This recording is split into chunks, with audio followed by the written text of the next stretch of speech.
So, Yes. so much to talk to you about. Oh my gosh, like you have so much going on. I have given you a Yes. nickname. What's that? King of the virtual concerts. Okay.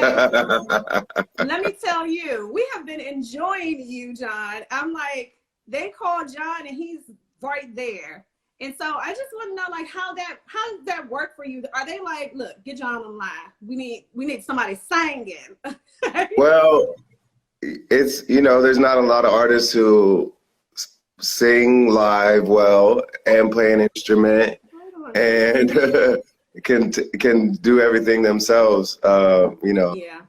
and put on a show. So it's, playing to my strengths. And this is why you're an EGOT winner. Okay. As you can see, I address you with that. I'm like, y'all know we talking to the EGOT winner, John Legend. The last time you came to the studios, we were talking about the process that you're doing music and how you're really like juggling everything and everything that I have listed here. I'm like, how does he fit this all into like daily life? Because you have a new album coming out, which we're going to talk about. Very excited for you with that because you've been kind of teasing us with the songs. Well, I've been teasing you because we're still finishing the album. I haven't finished mixing it yet. So you got this little taste. There's a few string arrangements that aren't done, and it's hard to do strings when people can't get together.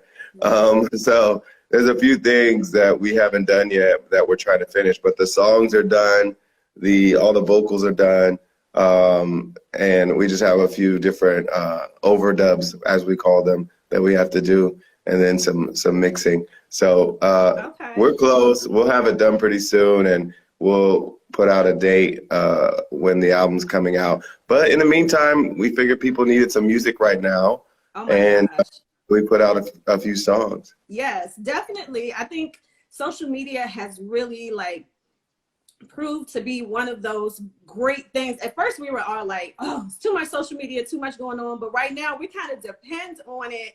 We're in the quarantine, we're in the clubs, we're in concerts. Exactly. And so it's always amazing. So I want to know what life is like for you with this new quarantine life, the new normal, because first of all, we have gotten a look inside of your new home, which is absolutely amazing. And well, we bought a new office that is a home, but it's meant to be an office actually. Chrissy has her business Cravings where they have the website, they have a lot of kitchenware, and she has her what, John? Say exactly she has her cookbook. And so the house that was reported that we bought wasn't for us to live in, it was for her team to work in. And we also are going to build a studio in that house as well for me to do some writing and recording there. So that's a work house. And the house you've been seeing me you've been seeing my IG lives from is where we live. And we've been living there for 4 years. That's where I am right now.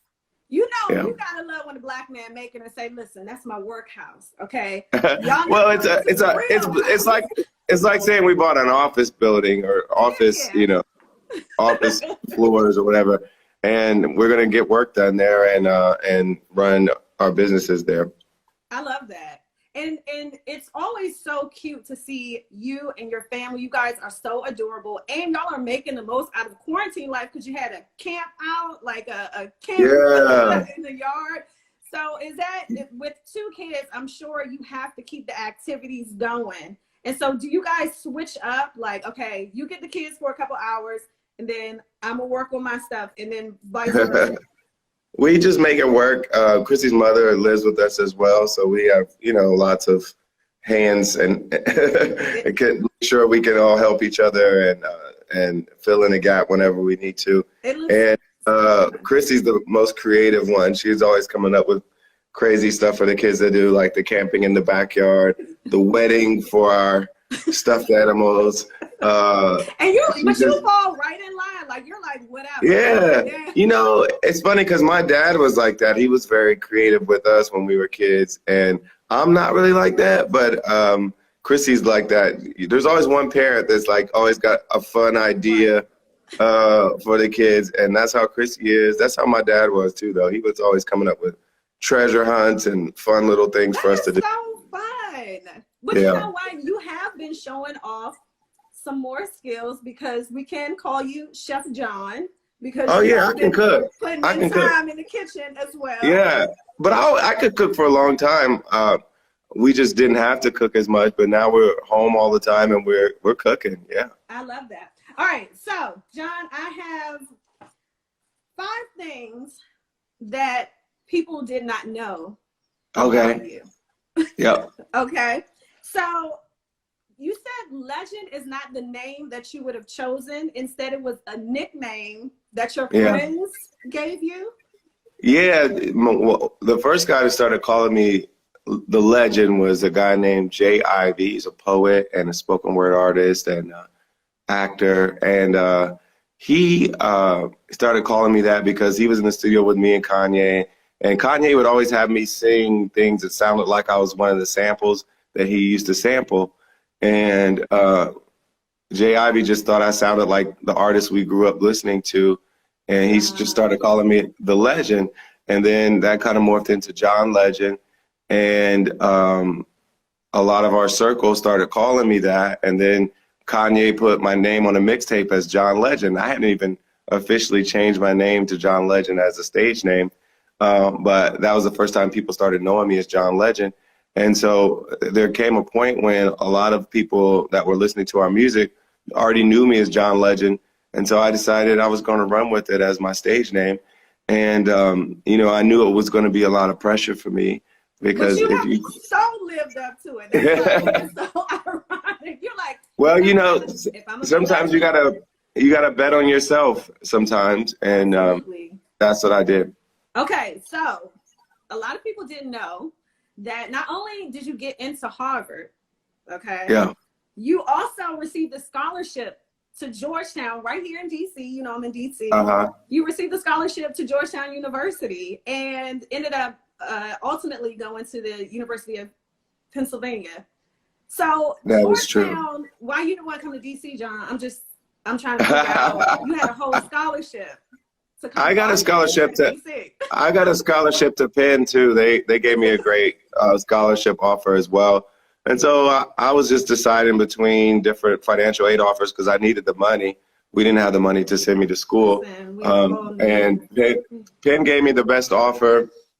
And, you know, I had a few family members that were in that area too. So it was a little bit more easy for me to make a transition there.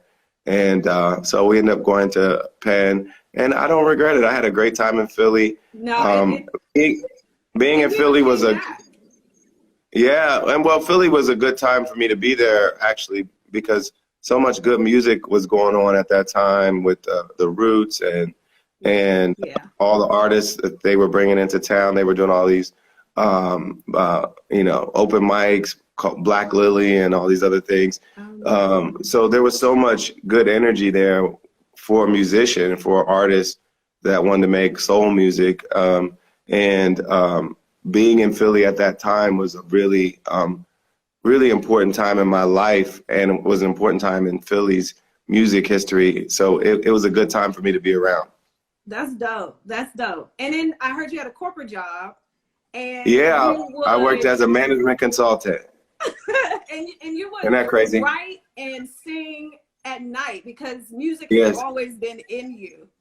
Yes, that's absolutely right. I worked as a management consultant during the day, but I would do gigs and write at night.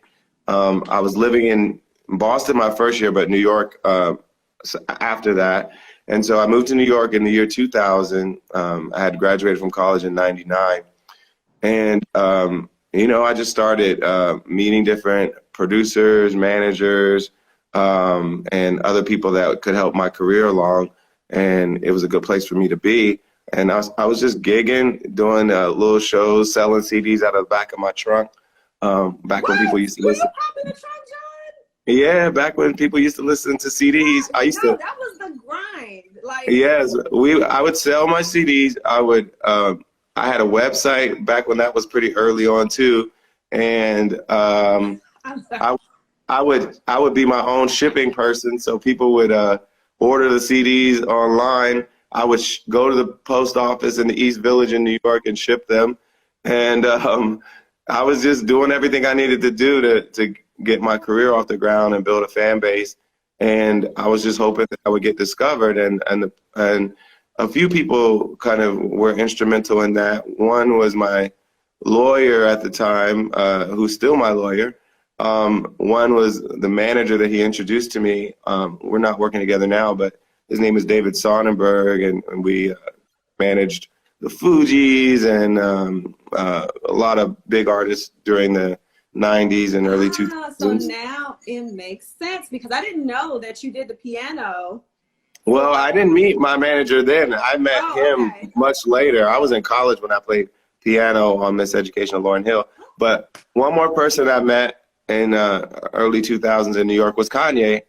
And I met him because he was he had moved to New York recently, and his cousin was my roommate.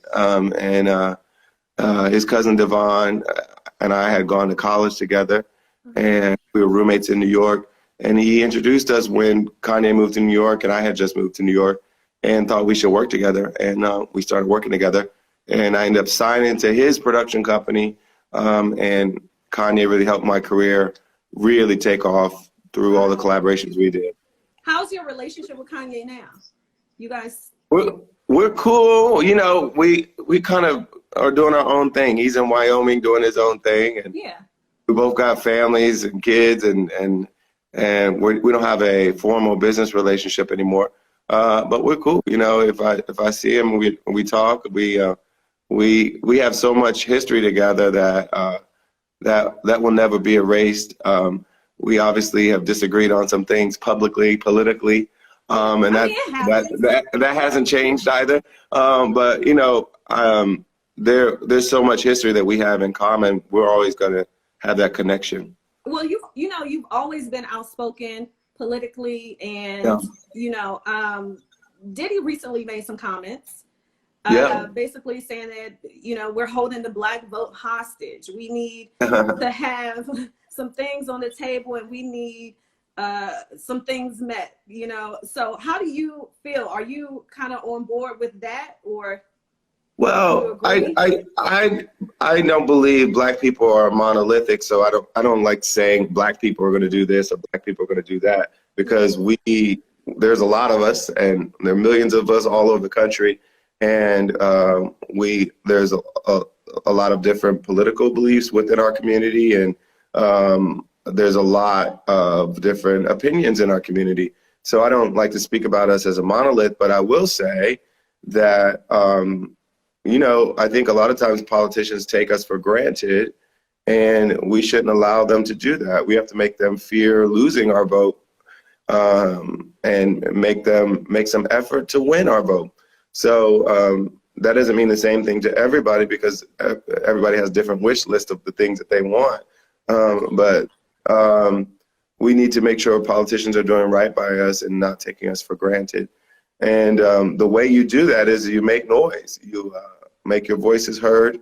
You call them. You make them fear losing your vote. And you really have to do that through activism. Voting's like the final step. Activism, organization, making sure your demands are heard. Those are the things that have to happen throughout their term, throughout their campaign, through all this time, not just on the Tuesday in November. So I think we all have to be clear about the kinds of things we want to see our politicians doing for us, and then make sure they know. All right, so 2 more things before I let you go, John. First, we got to talk about The Voice.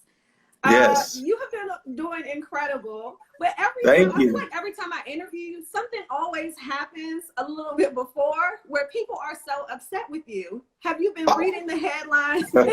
People like just being upset that you, I guess, pitted contestants against one another. Like that's the biggest thing from a few weeks ago. Well, my biggest issue is it's like a gift and a curse, because I end up winning a lot of the 4-chair turns. So, you know, that's kind of a humble brag. But the problem with that, I just let you. but the problem with that is you end up having to pit some of the top people against each other. And so luckily there's opportunities for steals and there's opportunities for saves so that some of those people end up spreading out to other teams. But because I win so many 4-chair turns, I end up having to put some of the 4-chair turns against each other. And I win so many. I know, it's like I said, it's a gift and a curse, and I don't want to discourage anybody from picking me next time I get a 4-chair turn. But I will say, if there's too many on my team, eventually I'm gonna have to pit them against each other. Right. And we had to reduce the group so quickly on this season because it was always planned to be a slightly shorter season because of the Olympics. And we're not having the Olympics now, and now we have this coronavirus crisis. But it was always planned to be a shorter season. And so we had to quickly narrow down this season. So it just seems worse this season because of that. And I mean, but isn't the purpose of competition? You want to go, you know, best, so the best person I think is still going to win, but people get eliminated more quickly because of this process. Okay. And so last but not least, we got to talk about this upcoming album. The singles that you have been dropping. I mean, people, the reviews that I have been reading, not only did you say that this will be your sexiest album yet, but that there may be some quarantine, but no, what did you say? Corona babies. I said quarantine babies. Yes. Born. So what made you want to get, it's not even X-rated, but what made you want to make this album so super sexy? Well, you know, I never go into an album with a plan. I just go into an album ready to write, I have a few people in mind maybe that I want to collaborate with, that I'm you know, liking what they're doing at that time. But other than that, I don't really know what I'm going to write about until I get into the process. And I always call it a discovery process because it helps me figure out where I am at that time in my life and what I want to say at that time. And it just came out sexier, this album. You know, it's definitely sexier. And I haven't really even discover. I haven't even really played y'all the sexiest songs on the album yet. What are you waiting for? We're still finishing some of them, but yeah, it's soulful, it's sexy, it's fun. I think it's probably my most danceable album too. It's gonna be in the bed or just wherever you like to dance, you know, just wherever you like to move. But it's a really feel good album, and I'm excited for the chance to give it to people. It's gonna happen soon, early summer. What's your favorite track from the album? And I know it's like trying to pick a child, trying to pick a kid, but right now, because you know, some days you feeling this one, then other days you're like, oh, I got. So right now, I think my favorite right now, I have this track called Ooh La, which I love. And Ooh La is a euphemism for what's down there. And it's saying, I can't wait to get home and have some Ooh La. And that's the whole song basically, is talking about Ooh La. And it's kind of a mix of doo-wop and trap, if you can imagine that. Is that one kind of almost finished, John? Because I feel like we need that one. Yes, we need to hear that one. I think that's the next one we'll drop. Okay, I like that. And does Chrissy, do you play the songs for your wife? Does she give the thumbs up like, okay, yeah? She'll tell me she likes it. And, she likes Ooh La. I'm sure the way you described it. So summer 2020 is when we can expect the album. The tour may be coming in the fall or we're this year. It's most likely going to get postponed. Just to be really honest, because we're just looking at what's happening in the world, and we want to make sure it's safe for people to come to the show. So we will probably postpone the tour. So if you have tickets, we'll make sure you're taken care of one way or the other. Either if we postpone and give you new dates, we'll allow you to use the tickets for that date. If you want to, Okay. and we fund you if you can't use the tickets for a later date. So one way or the other, we'll make sure everybody's taken care of. And we want to make sure when you do come to the show that it's safe and you can have a good time without worrying about catching the virus.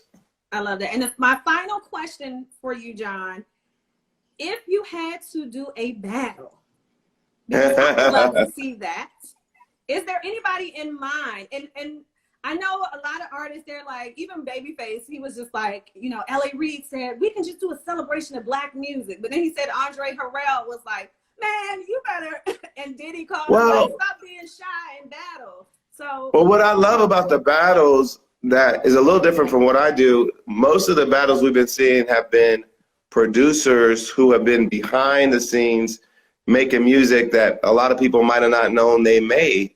And so what's dope about the battles to me is the education aspect, because y'all know who I am and you know the songs I've made mostly. I've been behind the scenes on a few songs, but not really that many. And what we've been seeing with Babyface, with Teddy Riley, that they made all the hits for all the other artists that we love too. And so Swiss Beats, you know, all these people made these great hit songs for other people, and for them to play them all together in one setting, that's the best part of the battle. And so I've only had a few outside songs that I've written for other people like that. So when you hear me, you know that's my music. You hear, you know, All of Me or Ordinary People or Tonight or Used to Love You. You know that's my song because I sang it. But the dope thing about the battles for me is seeing all the things people have done that you don't hear their voice on, but their music is there. And so I feel like the best battles are those battles, the ones that are producer-driven, writer-driven, where you're like, oh, I was behind this hit, I was behind that hit. Yeah, that is dope. Yeah, that is the dope part about it. Okay, so we may not get a battle from John. Yeah, not in that sense. You know, I would do like a dueling pianos with Alicia Keys or another artist like that. You know, something more like that. You know, I picture that playing the piano, playing instruments, y'all going back and forth. Yeah, I would do something like that. But the versus battles I love are the ones where people are like, this was my hit. You didn't know that? Oh, I was behind the scenes on that. Okay. Yeah, that too. Yeah. Yes. Okay. Well, we'll keep our fingers crossed, John. Yeah. But I'm gonna have like a family show. So what about Life with the Legends? We're not doing any reality shows soon, but we get offered that all the time. Honestly, people want us to do one. Last time, like, no, we probably. Yeah, we share plenty about our family on like Instagram and other places. I feel like that's enough. Yeah. Well, thank you so much, John. I appreciate it. I know you probably have a full day. Actually, you have a lot going on. So yeah, I've been doing a lot of interviews, but we've been doing it with all the local radio stations and just catching up with everybody, because we normally, when I have new music, I'd be going around to the different stations around the country, and haven't been able to do that. So we're doing it virtually now. Well, this is our new normal. Yes, it is. Appreciate you for taking the time out to do it. So thank you so much. Thank you. Have a good one. Have a great one. If you want another awesome video in our Black Excellence series, check out the video right there next to me. I think you'll enjoy it. Continue to believe, and I'll see you there.